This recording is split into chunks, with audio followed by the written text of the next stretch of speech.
안녕하세요. 사연을 보내게 된 저는 60대 여성입니다. 이곳 사연을 듣고 있던 중 저와 비슷한 일을 겪으신 분이 있어 저도 사연을 보낼 용기를 얻게 되었네요. 사람 인생이 다 달라 보여도 비슷비슷하다는 생각이 드네요. 조금씩 저마다의 사연이 다르긴 하지만 멀리서 뭉뚱그려 보면 어떠한 공통된 주제로 분류할 수가 있으니 말이죠. 이곳에 소개되는 며느리들 중 착한 며느리들처럼 저에게도 제 배로 낳지 않았지만 자식과 다름이 없는 사람이 있습니다. 이제는 시어머니와 며느리의 관계가 아닌 모녀 관계로 지내고 있는 우리 딸을 자랑할 겸 이곳 사연을 보내게 되었네요. 제 사연을 말하다 보면 제 얼굴에 침 뱉는 이야기도 해야 하지만 그 점은 제가 평생 인정하고 안고 가야 하기 때문에 걱정되지 않습니다. 그럼 제게 딸이 되어준 우리 며느리 이야기를 해보겠습니다. 저는 작은 상사를 운영하던 남자를 친구의 소개로 만나 연애를 하다 결혼까지 하게 되었습니다. 자신의 사업을 한다고 해도 평범한 회사원보다 벌이가 못할 때가 부지기수였어요. 하지만 사람 됨됨이 하나와 사랑만을 보고 결혼을 선택하게 되었죠. 제 남편은 주변에서도 알아줄 만큼 효자이었거든요.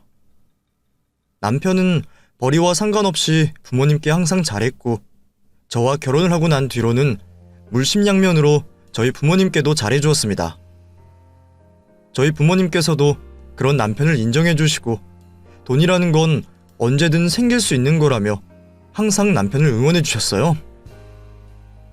그래서 우리 부부 넉넉하진 않았지만 그 누구보다 행복했고 그런 저희에게 소중한 아이가 생기게 되었죠. 왜 복덩이라는 말이 있지 않습니까? 우리 아들 민우가 저희에게 딱 그런 복덩이였어요. 아이가 태어나고 얼마 되지 않았을 때 생각지도 못한 행운이 굴러들어왔죠. 일요일날 가족들의 점심밥을 준비를 하고 있는데 안방에서 TV를 보고 있던 남편이 소리를 지르는 겁니다. 무슨 일인가 싶어 남편이 있는 안방으로 갔어요. 됐어, 여보. 이제 우리 고생 끝이야. 놀래라. 무슨 일이라도 있는 줄 알았어요. 도대체 무슨 일인데요? 이거 봐. 내가 복권에 당첨됐어. 우리 이제 집도 사고 사업도 확장할 수 있다고. 이게 다 우리 민우 덕분인가 보다. 민우가 태어나고 나서 계속 일이 술술 풀리네. 거짓말 같은 현실이었습니다. 남편이 복권에 당첨이 된 거죠. 그날 이후 우리 가족의 인생은 남편의 말처럼 술술 풀리게 되었습니다. 넓은 집으로 이사를 갈 수 있었고 남은 돈은 항상 사업 자금이 필요하던 남편의 사업에 큰 물줄기가 되어 활로를 뚫어주었죠. 그 이후 남편의 사업은 나날이 잘 되어갔고 여유 있는 삶을 살 수가 있었습니다. 어색했던 여유 있는 삶이 이제는 익숙해져 일상이 되어가고 있을 때 또다시 저희 가족의 인생을 뒤바뀌게 되는 일을 겪게 됩니다. 바로 IMF였어요. 이곳의 사연을 듣고 있는 분이라면 그때를 잊을래야 잊을 수 없을 겁니다. 모든 국민들이 힘들었을 때고 저희 집도 한순간에 무너지게 되었죠. 상사를 하고 있던 남편에게 IMF 상황은 직격타가 되었고 손 쓸 새도 없이 하루아침에 망하게 되었죠. 결국 며칠 사이 넓은 주택에서 단칸방 생활을 하게 되었습니다. 남편은 다시 재기를 해보고자 발버둥을 쳤지만 소용이 없었어요. 거기다 불행은 하필 연달아서 찾아오는 건지 양가 부모님들께서 건강이 안 좋아지기 시작하셨고 갑작스럽게 형편이 안 좋아지자 청소년이던 아들은 방황을 하기 시작했습니다. 물을 막고 있는 두 개의 한 군데만 샌다면 어떻게든 막아볼 텐데 여기저기 뚫려 새어나오는 어려움들을 저희 부부 둘이서 막기엔 역부족이었습니다. 몇 년 동안 어떻게든 죽을 노력을 하며 버티고 있었지만 그러한 노력에도 상황은 좀처럼 나아지지 않았어요. 특히 집안과 부모님에 대한 책임감이 컸던 남편에게는 그러한 상황 모두가 자신의 탓으로 생각되었나 봅니다. 항상 저에게는 힘들어도 웃는 얼굴이라 남편의 그늘짐을 미처 알지 못했는데 남편은 어느 날 유서 한 장을 남기고 극단적인 선택을 했어요.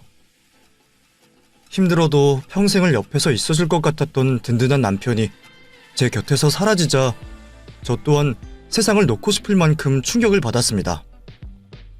물론 저뿐만이 아니었어요.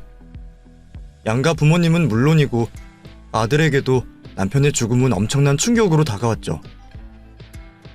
연로하신 부모님들과 아직 보살핌이 필요한 아들을 두고 저마저 세상을 떠날 수 없었습니다.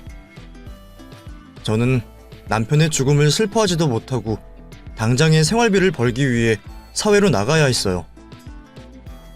그 다음은 떠올리기 싫을 정도의 고생들로 가득합니다. 밑바닥 인생을 산다며 갖은 무시와 수모를 당해야 했죠. 하지만 그때는 자식을 먹여 살려야 한다는 마음 하나로 버틸 수 있었어요. 그나마 다행히 정신을 차린 듯한 아들은 학업에 매진하는 모습을 보였고 그 모습을 위안 삼아 살아가게 되었죠. 절대 펴지지 않을 것 같았던 형편은 시간이 흘러가며 아주 조금씩 나아지기 시작했고 그와 동시에 아들은 좋은 대학에 합격하고 졸업하며 곧바로 사업을 하기 시작했습니다. 아마 조금이라도 제 고생을 일찍이 끝내주고 싶었기 때문이겠죠. 고맙게도 제가 지원해주지 못하는 상황에서도 아들은 사업을 잘 꾸려나갔고 사장님 소리까지 들으며 사업을 잘 해나가고 있었습니다. 그리고 아빠를 닮은 건지 저에게도 무척이나 잘해주는 효자였어요. 그때까지 일을 하고 있던 저를 끌고 집으로 데려와 제발 좀 자신을 위해서라도 쉬어달라 했고 그런 아들의 고집을 꺾을 수 없어 집안에서 팔자 좋게 여유를 부리게 되었죠. 그런 아들 때문에 밥을 먹지 않아도 배가 부르고 이유 없이 행복하다는 걸 알게 되었습니다. 그만큼 행복했지만 그런 저에게도 걱정거리는 있었습니다. 사업에 몰두를 해서 그런 건지 아들은 결혼할 상대를 데리고 오지 않았어요. 사업도 그만치 잘 되고 있으면 이제는 아들이 눈길을 돌려 괜찮은 여자를 만나 결혼을 했으면 하는 게 제 바람이었죠. 그 생각을 입 밖으로 하면 아들에게 부담감만 지어주는 것 같아서 말은 꺼내지도 못한 채 홀로 늙어가는 아들을 걱정하고 있었죠. 그런데 어느 날 아들이 마음에 드는 상대가 생겼다며 자신이 만나는 상대를 저에게 소개시켜주겠다 하는 겁니다. 그 말을 들으니 아들이 만나는 상대가 어떤 사람인지도 모르는데도 막혔던 속이 뻥하고 뚫리는 것 같았어요. 저야 아들이 좋다면 누구라도 좋았고 그나마 바람이 있다면 착하기만 하면 되었죠. 얼마 뒤 기대하던 아들의 여자친구를 만나게 되었습니다. 현진이라고 자신을 소개한 아들의 여자친구는 한눈에 봐도 사랑이 가득한 아이로 보였습니다. 자라오며 받은 사랑도 많아 보였고 또 그만큼이나 받은 사랑을 다시 주변 사람들에게 주는 아이였어요. 밝고 명랑하면서 예의도 차릴 줄 아는 현진이를 첫 만남에서 몇 시간이 지나지 않아 제 며느리감으로 점찍게 되었습니다. 그리고 보면 볼수록 마음에 들었죠. 왜 곁에 있으면 덩달아 기분이 좋아지는 사람이 있잖아요. 가만히 있어도 좋은 에너지를 발산하는 그런 사람이요.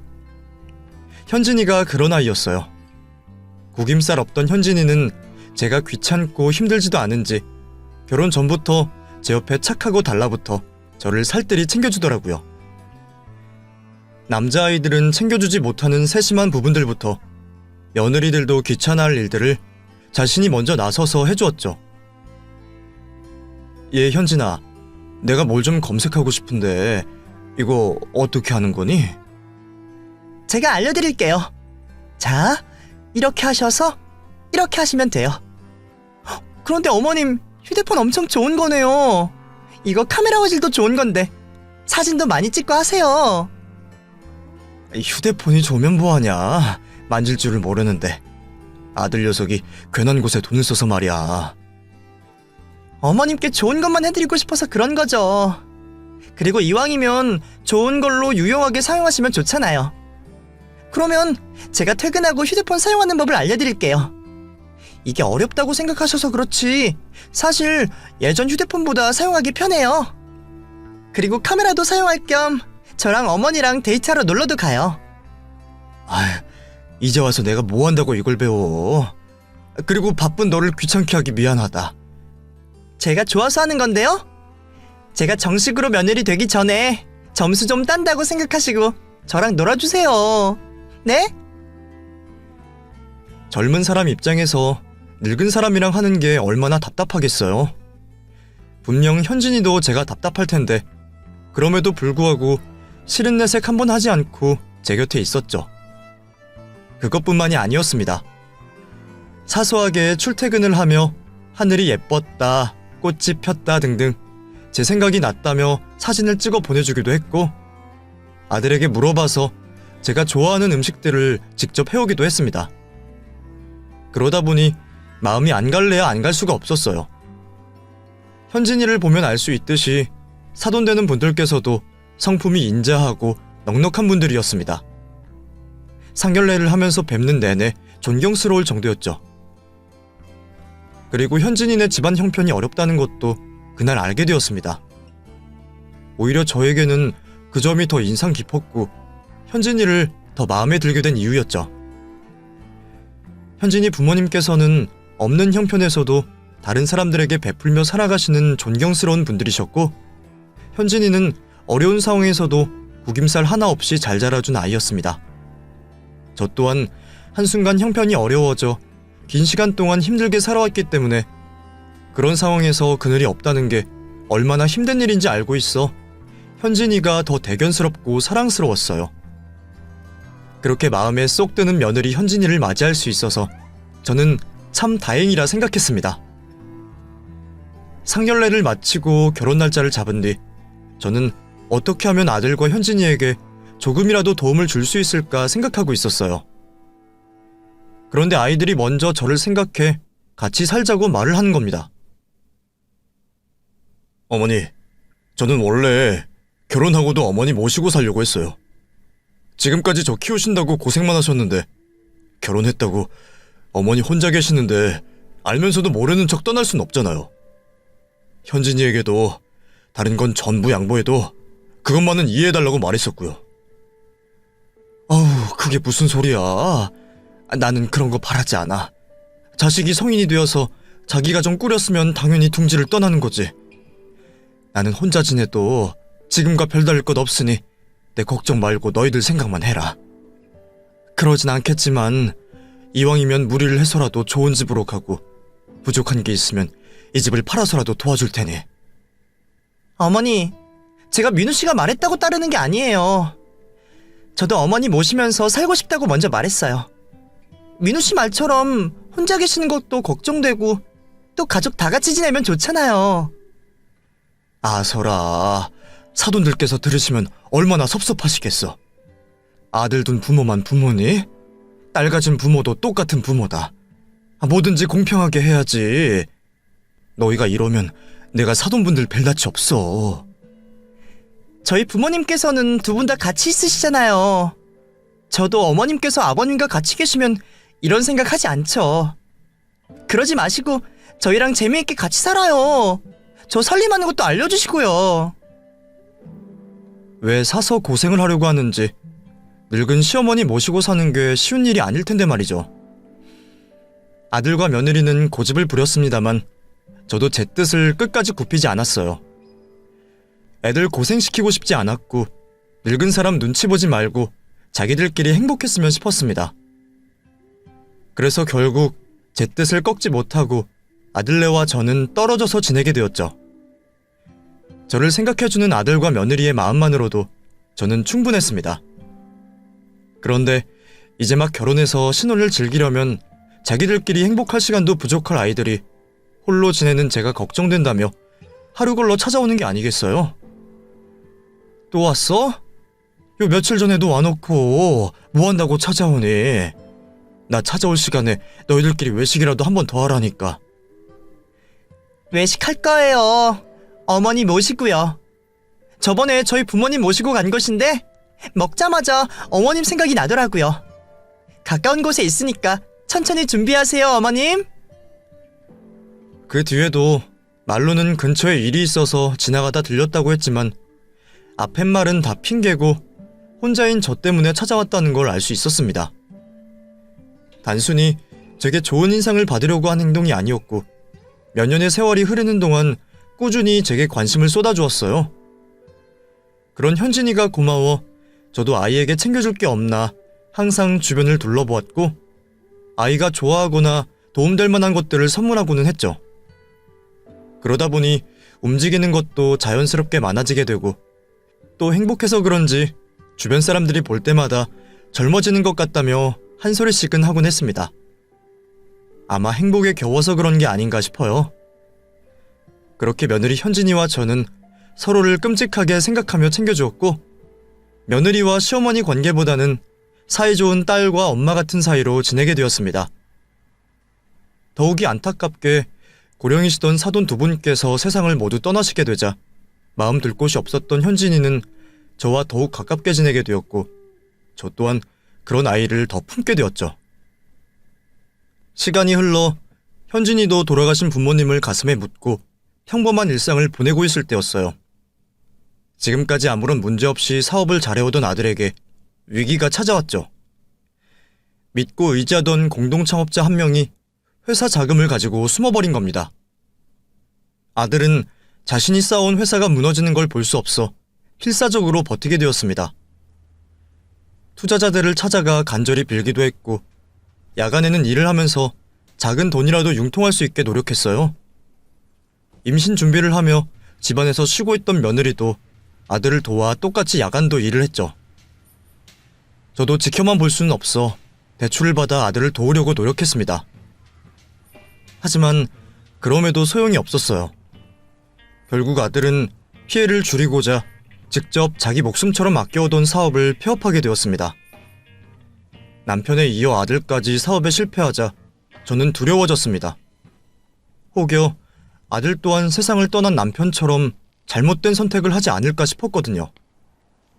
그래서 매일 아들의 집으로 출근하게 되었죠. 하지만 아들은 술에 빠져 폐인 같은 생활을 이어갔어요. 민우야, 너 정신 차려야지. 아직 네 나이가 몇이라고 겨우 한 번 넘어진 걸로 이렇게 좌절을 해. 어머니, 저 정말 열심히 했습니다. 아버지와 같은 일을 겪지 않으려고 항상 경계에 경계를 하면서 사업을 했다고요. 그런데 누구보다 믿었던 사람에게 속을 줄 몰랐어요. 같이 정상에 서서 세상을 내려다보자고 했던 놈이 돈 가지고 도망갈 줄은 몰랐다고요. 상처가 깊어 보였던 아들이었지만 저와 현진이가 곁에 있다면 분명 다시 일어날 거라고 생각했습니다. 그런 이유로 아들을 포기하지 않고 계속 옆에서 돌보았어요. 그러면서 누군가는 생활을 하기 위해 돈을 벌어야 했고 그 책임을 현진이가 지게 되었죠. 남편이 정신을 차리는 날 다시 재기할 수 있게 돈을 모아야 한다며 며느리는 열심히도 살았습니다. 그런 며느리가 고마우면서 가엾기도 해 저도 도움을 주려고 했어요. 며느리가 쉬는 날이면 제가 다시 청소일이나 잡일을 구해 조금의 도움이라도 주려고 했죠. 어머니, 이렇게까지 안 하셔도 돼요. 이러다 병이라도 나시면 어쩌시려고요. 아니다. 이래봬도 평생 일로 다져진 몸이야. 쉽게 고장나지 않는다. 내가 조금이라도 도움이 되어야 하지 않겠니? 너는 쉬는 날에는 아무런 생각하지 말고 쉬기만 해라. 서로 고생하며 챙겨주는 그때 저와 며느리는 그 관계가 더 단단해져 갔습니다. 그러던 어느 날 드디어 아들이 다시 이전처럼 정신을 차린 듯 했어요. 어느 날 저에게 귀농을 하겠다 말을 하더군요. 어머니, 죄송했어요. 제가 빨리 정신을 차렸어야 했는데 저 이제 새롭게 시작해보려고요. 근데 더는 경쟁밖에 없는 이 도시에서 재기할 자신이 없어요. 그래서 귀농을 하려고요. 계속 알아보고 있었는데 좋은 기회가 있어서 모든 걸 정리하고 내려가 최선을 다해보려고 합니다. 그래서 어머니와는 떨어져서 지내야 할 것 같아요. 죄송해요. 저는 무엇이든 상관이 없었습니다. 아들만 행복하다면 그걸로 만족했어요. 아들과 며느리가 경제적으로 부족하더라도 자급자족하며 행복하게만 산다면 더 바랄 것이 없었습니다. 늙은 어미 찾아와 주지 않더라도 말이죠. 다만 며느리와 헤어지는 게 아쉽긴 하더군요. 고생한 아이에게 무엇 하나 잘해주지 못한 것 같아 마음이 좋지 않았습니다. 그렇게 아들 며느리와 떨어져서 지내게 된 지도 3개월이 넘어가고 있을 무렵이었어요. 아이들이 시골로 내려간 뒤에는 하루하루가 심심했던 탓에 일찍이 잠자리에 들었고, 그날 또한 역시 일찍이 잠자리에 누워 잠을 청하게 되었습니다. 그렇게 한창 숙면을 취하고 있는데 요란한 소리 때문에 놀라 잠자리에서 일어나게 되었어요. 시계를 확인해보니 모두가 잠들어 있을 새벽 시간에 요란한 소리가 우리 집 전체를 울리고 있었죠. 급히 안방에서 거실로 나와 확인을 해보니 우리 집 현관문을 때리는 소리라는 걸 알게 되었습니다. 너무 무서워 경찰에 연락할 생각을 하면서 인터폰을 켜보았는데 글쎄 우리 현진이가 그곳에 있는 게 아니겠어요? 무슨 큰일이라도 당한 건지 흙투성이에 찢어진 옷으로 헐떡이고 있더군요. 저는 급히 현관문을 열었고 며느리는 쓰러지듯 현관문 바닥에 주저앉아 버렸어요. 실제로 마주하게 된 현진이의 모습은 더 엉망이었습니다. 찢어진 옷과 흙투성이는 물론이고 온몸은 땀범벅에 작은 상처들이 여러 곳에 나 있었죠. 거기다 신발까지 신지 않아 발 전부가 상처투성이었어요. 현진아, 도대체 무슨 일이야? 네 꼴은 이게 다 뭐고? 사고라도 당했어? 너가 이 모양인데 민우는 어디 있는 거야? 어머니, 민우 씨에게 연락하지 마세요. 그 사람에게 연락하면 안 된다고요. 지금 무슨 소리 하는 거야? 민우에게 연락을 하지 말라니. 그 사람에게 절대 저 봤다고 하시면 안 돼요. 어머니, 저 좀 살려주세요. 저 그 사람에게 죽다 살아났다고요. 제발 저 좀 살려주세요. 며느리는 아들의 이름이 나오자 오들오들 떨기 시작했고 찢어진 옷에서 무엇인가 뒤져 저에게 건네주려고 했습니다. 이거 여기에 전부 담겨져 있어요. 그 사람이 한 짓들이 여기 전부 담겨져 있어요. 예, 현진아! 정신 좀 차려봐! 현진아! 제게 검은색 물건을 건네준 현진이는 알아들을 수 없는 말을 남긴 채 정신을 잃었어요. 다행히 정신을 잠시 잃은 건 외에 다른 이상은 없어 보였고 아이를 거실로 옮겨 몸을 닦아준 뒤 이불을 덮어주었죠.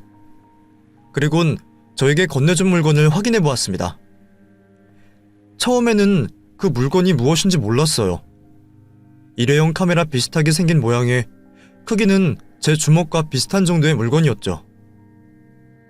이곳에 아들이 한 짓이 담겨져 있다는 며느리 말에 이곳저곳 누르며 확인을 하고 있었는데 누르다 보니 액정 화면이 켜지는 게 아니겠어요? 소형 카메라인 듯 했습니다. 스마트폰처럼 터치하면 반응을 하길래 여러 곳을 들어가며 확인을 하는데 휴대폰 사진첩 비슷한 게 있더군요. 거기에는 이상한 행동을 하고 있는 아들의 모습이 찍혀있는 사진과 동영상들이 있었습니다. 그리고 무슨 공부라도 하는지 스크랩과 노트 필기가 찍혀있는 사진도 있었죠. 하나씩 확인을 하고 있는데 며느리가 정신을 차린 듯 했습니다. 현진아, 정신이 좀 드니? 우선 물 좀 마시고 안정 좀 해라. 그리고 살려달라니, 그게 무슨 말이야? 네가 준 카메라 안에 사진들은 뭐고? 어머니께서는 제 말 믿어주실 거죠? 그 사람에게 연락하시면 안 돼요. 저 정말 겨우 빠져나왔다고요. 혹시 그 사람에게 잡히면 정말 죽을지도 몰라요. 현진아, 내가 알아듣게 말을 해야지. 내가 절대 민우에게 너가 여기 있다고 알리지 않으마. 그러니 제대로 말 좀 해줘. 민우 씨가 저를 죽이려고 해요.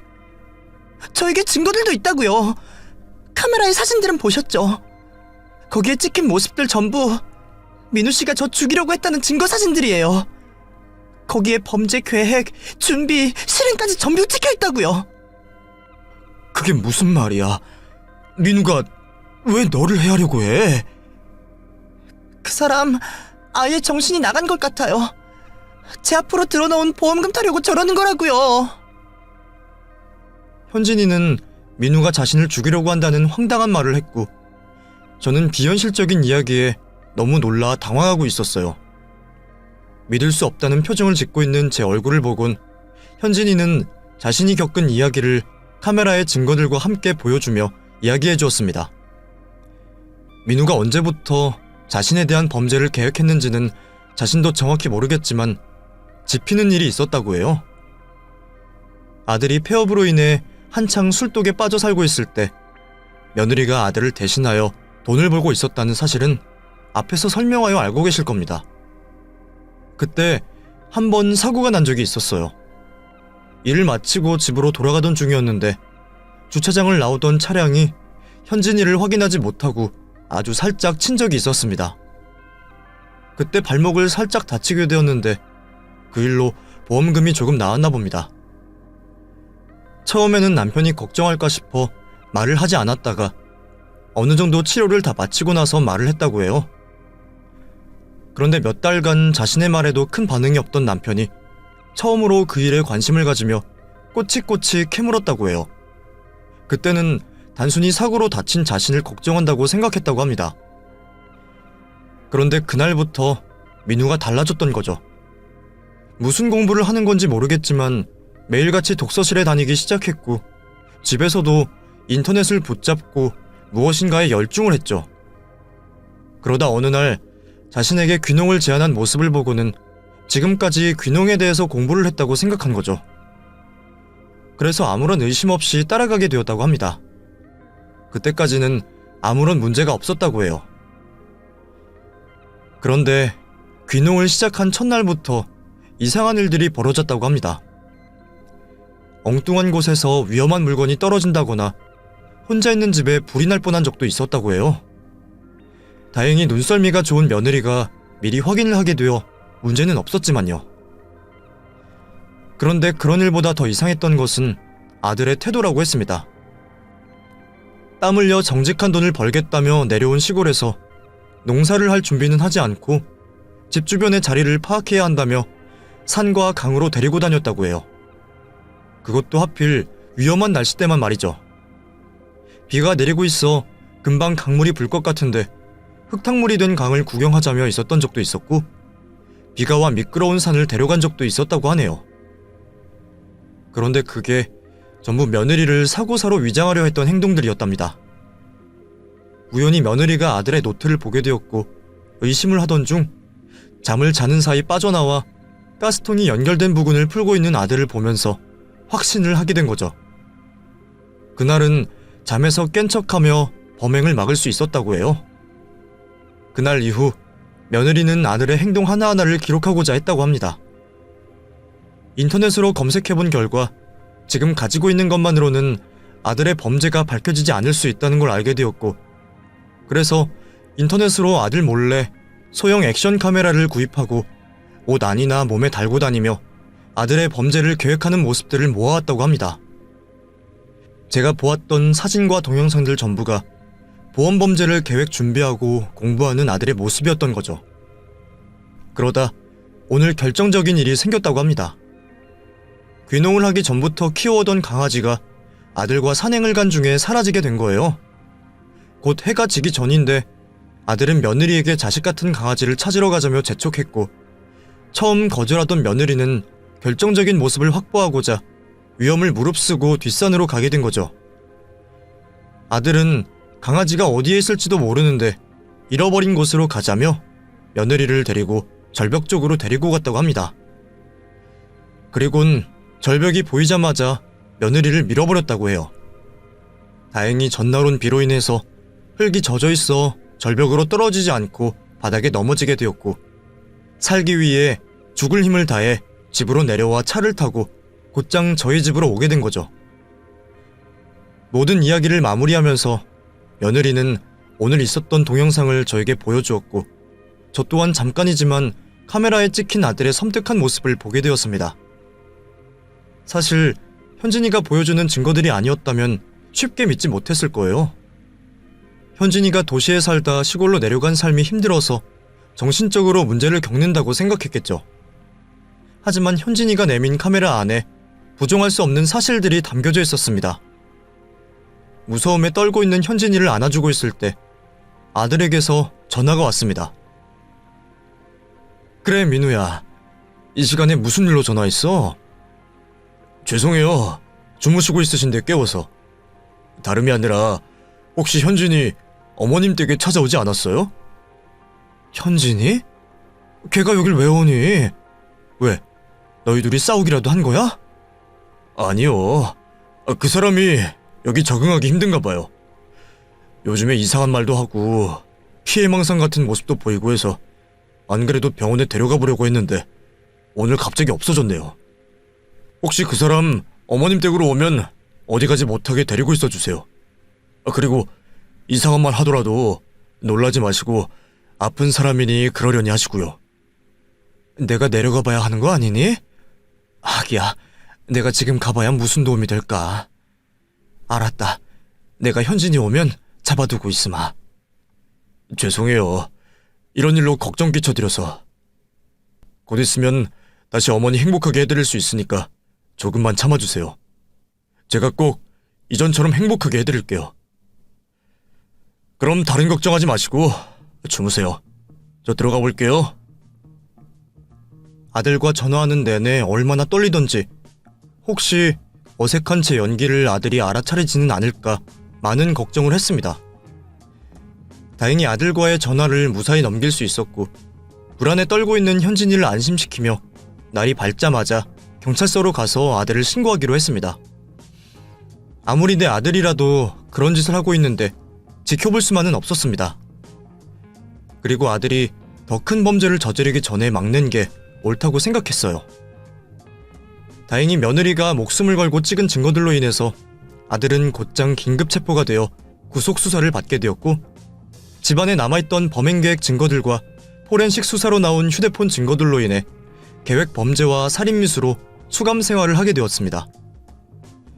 아들이 수사를 받는 내내 저 자신에게도 힘든 시간이었습니다. 곁에 있는 며느리에게는 끝이 없는 미안함이 들었고 내가 아들을 잘못 키운 것 같아 죄책감에 시달렸죠. 그러면서 동시에 착하던 아들이 왜 그렇게까지 변하게 된 것인지 궁금했습니다. 그래서 수감이 된 이후 아들을 찾아가 면회를 하게 되었죠. 아들이 선고받은 형량이 절대 길다고 또는 과하다고 생각한 적 없었습니다. 하지만 어쩔 수 없이 저도 엄마인 이유로 수척해진 아들의 모습을 보자 가슴이 아파왔어요. 그렇게 한참을 서로 말없이 있다 제가 먼저 말을 꺼내게 되었습니다. 민우야, 엄마도 어쩔 수 없었다. 자식이 잘못된 길을 걸어가고 있는데 어떻게 아무런 행동도 하지 않을 수가 있겠니? 그것도 사람을 해치려고 하는데. 물론 지금도 너를 무척이나 사랑하는 엄마이지만 난 똑같은 상황이 벌어진다고 해도 내 손으로 또 신고할 거다. 그러니 엄마 그리고 현진이 원망하지 말고 그 안에서 네 잘못 반성하고 있어. 네, 알아요 어머니. 다 제가 잘못한 거죠. 애초에 제가 사업에 실패하지 않았더라면 이런 일도 없었을 거예요. 다른 사람들처럼 회사나 다닐 걸. 아버지 꼴을 봤으면서도 사업을 한다고 눈이 돌아버려서 누구 탓을 하겠어요. 사업을 시작한 내가 머저리죠. 민우야, 사업을 했고 안 했고의 문제가 아니잖아. 어떤 이유에서든 네가 사람을 해하려고 한 마음을 먹은 게 문제이지. 엄마는 그래도 네가 재판을 받는 동안 수감이 된 동안 반성을 하고 있을 줄 알았다. 그런데 정작 사건의 본질은 모른 척하니? 네가 원하는 대로 상황이 흘러가서 다시 성공하면 넌 떳떳하게 그 삶을 보낼 수 있겠어? 다른 사람의 목숨, 그것도 네 처의 목숨을 네 손으로 빼앗고 사는 성공이 네가 원하는 성공이야? 네, 맞아요. 그렇게 해서라도 재기하고 싶었어요. 아니, 그렇게 해서라도 꼭 성공해야 했다고요. 어머니께서도 과거에 아버지 사업 망하고 나서 저와 똑같이 겪으셨잖아요. 이 세상 가장 밑바닥의 삶이 어떤지 알고 계실 거 아니에요. 그런데 저보고 그 삶을 또 살라고요? 그 시절 부모님의 삶이 제 삶이 어땠는지 잊어버리셨어요? 제가 학교에 가면 아이들은 저를 싫어하든 좋아하든 상관없이 동물원에 동물 쳐다보듯이 했어요. 그리고 나는 괜찮은데 자기들이 제 앞에서 눈치 보면 말조심을 했다고요. 그게 더 힘들어요. 내가 어떻게 반응해야 하는 건지 나도 모르겠는데 말이죠. 그뿐이에요? 사람들의 동정하는 눈빛은 기억 안 나세요? 그러면서 은근히 자신보다 나쁜 상황인 저희를 무시하고 즐기는 사람들의 눈빛 기억 못 하세요? 저는 똑똑히 기억해요. 잊으라고 해도 잊을 수 없는 기억들이라고요. 그래서 죽기보다 싫었어요. 그래서 저에게는 다시 재기할 수 있게, 다시 사람처럼 살아갈 수 있게 도와줄 수 있는 돈이 필요했다고요. 그래야 다시 어머니와 제가 행복할 수 있으니까요. 내가 너에게 그렇게 돈이 전부라고 가르쳤니? 네 손으로 피 묻혀서 성공해서 호강시켜주면 엄마가 좋아할 거라고 생각했어? 나는 네가 어떤 상황 속에서 살든 곁에 의지할 가족이 있고 작은 것에도 행복하게 살기를 바랬다. 그래서 너에게 어떠한 말을 하더라도 절대 돈, 그놈의 돈은 단 한 번도 말한 적 없어. 내가 몇십 년 동안 너를 잘못 알고 있었구나. 내가 생각한 우리 민우는 가족을 소중하게 생각하고 가족을 위해서 사는 아이라고 생각했어. 지금 내 눈앞에 있는 너처럼 돈이 이 세상 전부고 그놈의 돈을 위해선 모든 걸 희생시키는 아이라는 걸 몰랐다고. 엄마 원하던 건 돈에 상관없이 행복해하는 너였다. 돈 따위는 한 번도 생각해본 적 없었어. 그래서 나도 이제는 너에 대한 마음을 편히 접을 수 있겠다. 수십 년 동안 쌓아온 네 사고를 어떻게 내가 한순간에 바꿀 수 있겠니? 나도 내 유일한 핏줄인 너와 연을 끊고 싶지 않다만 도저히 너의 생각에 동의를 할 수 없겠구나. 그리고 우리 현진이 곁에 있기에도 너무 위험해. 부모로서 할 말은 아닌 것 같다만 이만 여기서 너와 나의 연을 끝내기로 하자. 제 말을 듣고도 아무 말을 하지 않던 아들은 면회 시간이 끝나기 전에 면회실을 먼저 나갔고 저 또한 쓰린 가슴을 부여잡으며 교도소를 나오게 되었습니다. 교도소를 나와 집으로 가는 내내 머릿속이 복잡했습니다.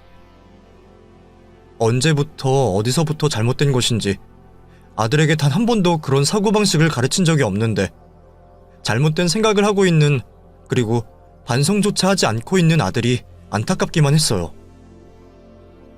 부모가 먼저 자식의 손을 놓는다는 일이 다른 사람들에게는 비난을 받을 수도 있을 겁니다. 하지만 저는 또 다른 자식인 현진이를 위해서라도 그렇게 해야만 했어요. 아들과 이혼을 한 현진이는 갈 곳이 없었습니다. 아들의 사업이 망하고 그나마 남아있던 돈을 모두 귀농하는 곳에 사용했기 때문에 당장에 독립하여 홀로 살아갈 수 있는 형편이 아니었습니다. 그리고 사돈 두 분 모두 결혼 생활 중 세상을 떠나셨기에 따로 의지할 곳도 없었죠. 그러한 이유로 제가 잠시 동안만 데리고 있으려고 했어요.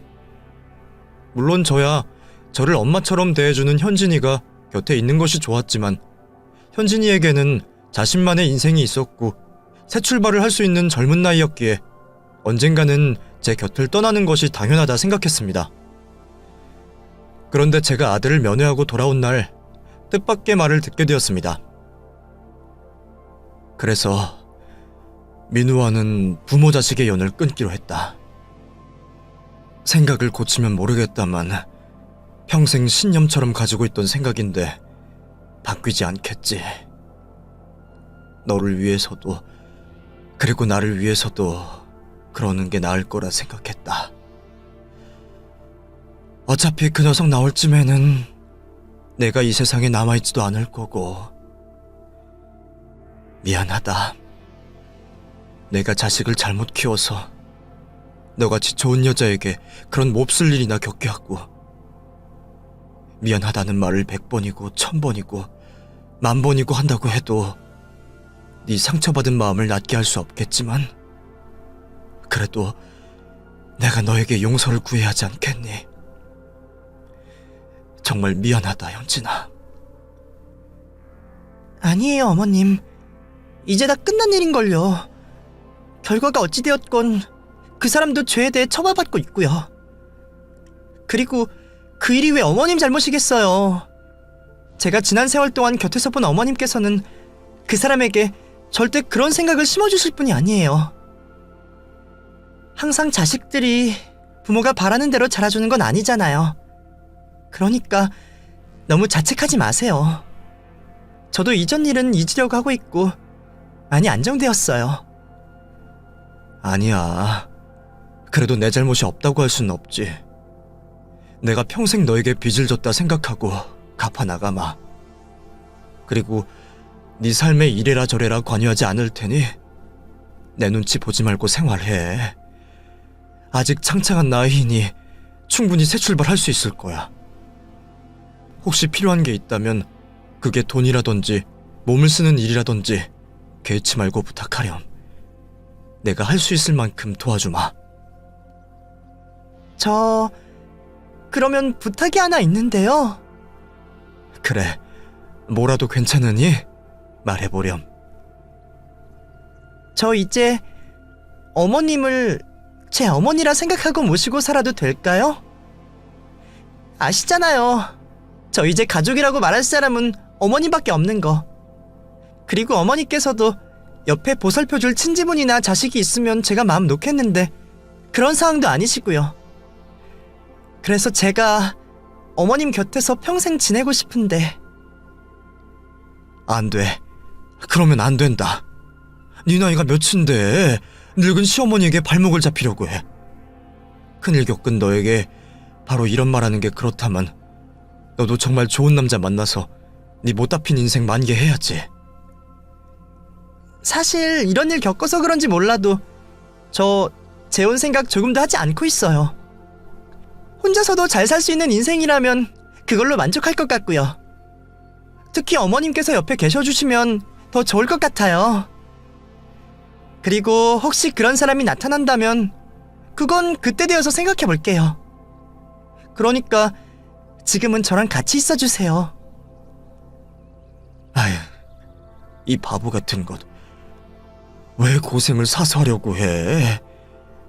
네가 그래준다면 내가 고맙지. 내가 고마워. 그렇게 며느리와 시어머니로 만나게 된 우리는 큰일을 겪고 나서 딸과 어머니가 되었습니다. 젊고 창창한 나이인 현진이의 앞길을 막는 것 같아 미안하기도 합니다. 그럴 때마다 현진이는 아무런 걱정 없이 자신의 인생을 살며 저와 행복하게 살고 있는 지금이 가장 행복하다고 말을 해줘요. 저를 생각해주는 그 착한 마음씨에 안심도 하고 위안도 얻고 있죠. 하지만 항상 준비를 하고 있습니다. 현진이에게 좋은 사람이 나타난다면 아이의 행복한 미래를 위해서 곁을 떠날 준비를 말이죠. 그때가 된다면 조금이라도 제 잘못을 갚기 위해 모든 것을 아이에게 주고 떠나려고 합니다. 제 인생의 말년이 설령 불행할 수 있다고 해도 말이죠. 오히려 저는 그날을 기다리는 것 같습니다. 그래야 아직까지 현진이에게 지고 있는 제 마음의 빚을 갚는다고 생각하고 있으니까요. 글을 쓰는 지금도 현진이에게 좋은 남자가 나타나기를 빌고 있어요.